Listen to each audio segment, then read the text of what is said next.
Dinas Kebudayaan Kabupaten Buleleng berkomitmen membangun kembali sejarah-sejarah yang dimiliki Kabupaten Buleleng.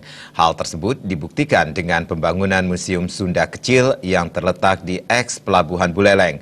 Museum ini langsung menjadi edukasi sejarah dan ikon wisata baru Kabupaten Buleleng.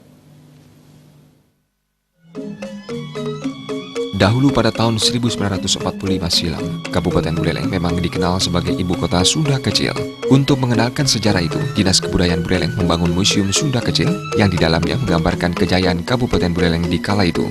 Museum Sunda Kecil itu juga sebagai bentuk penghargaan kepada pahlawan nasional yang juga Gubernur Sunda Kecil yang pertama sekaligus yang terakhir, Gusti Ketut Puja. Museum ini sengaja dibangun di kawasan eks-Pelabuhan Buleleng karena kawasan itu ditetapkan sebagai kawasan pariwisata. Nantinya, museum ini sebagai sumber edukasi sejarah bagi pelajar, mahasiswa, peneliti, dan masyarakat umum yang belum mengetahui sejarah Buleleng sebagai ibu kota Sunda Kecil pada zamannya. Sejarawan yang juga akademisi Udiksa Singaraja, Imade Paga mengatakan, Museum Sunda Kecil ini perannya begitu sentral sebagai pusat pendidikan sejarah di Buleleng. Ini karena museum menampilkan beberapa bukti sejarah di mana pada masa lampau bahwa pusat pemerintahan ibu kota Sunda Kecil dengan daerah kekuasaan meliputi Bali, Nusa Tenggara Timur, dan Nusa Tenggara Barat.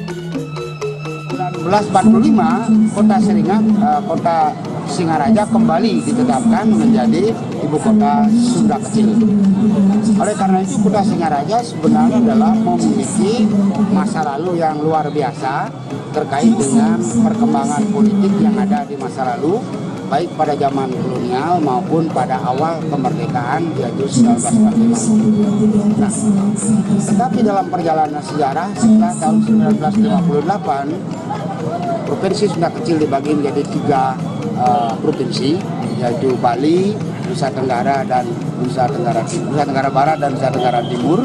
Maka Singaraja seolah-olah menjadi sepi dan kehilangan gesahnya secara politik. Museum tersebut secara resmi dibuka oleh Bupati Buleleng yang diwakili oleh Sekda Kabupaten Buleleng, Dewa Ketut Puspaka. Hal ini juga menjadi bukti komitmen bagi Kabupaten Buleleng bahwa perjuangan dan sejarah tidak pernah dilupakan pemerintah Kabupaten Buleleng. Pemerintah Kabupaten Buleleng yang selalu memberikan nilai terhadap hal yang berbau sejarah, karena membangun Buleleng tidak bisa lepas dari feedback sejarah, sehingga kita terus tumbuhkan lengkap. Selain ada Museum Buleleng, bagi lengkapnya juga ada sekarang Museum Sunda Kecil, yang tentunya nanti ini seperti yang disampaikan Pak dari Kementerian Pendidikan dan Kebudayaan, bahwa museum itu tidak saja untuk sejarah tapi juga untuk saat ini dan untuk yang akan datang. Dari segi kelengkapan koleksinya, Museum Sunda Kecil tidak memerlukan banyak koleksi seperti museum pada umumnya, melainkan cukup dengan fasilitas gedung, kemudian dokumen berupa master sejarah dan wilayah kekuasaan di zaman itu.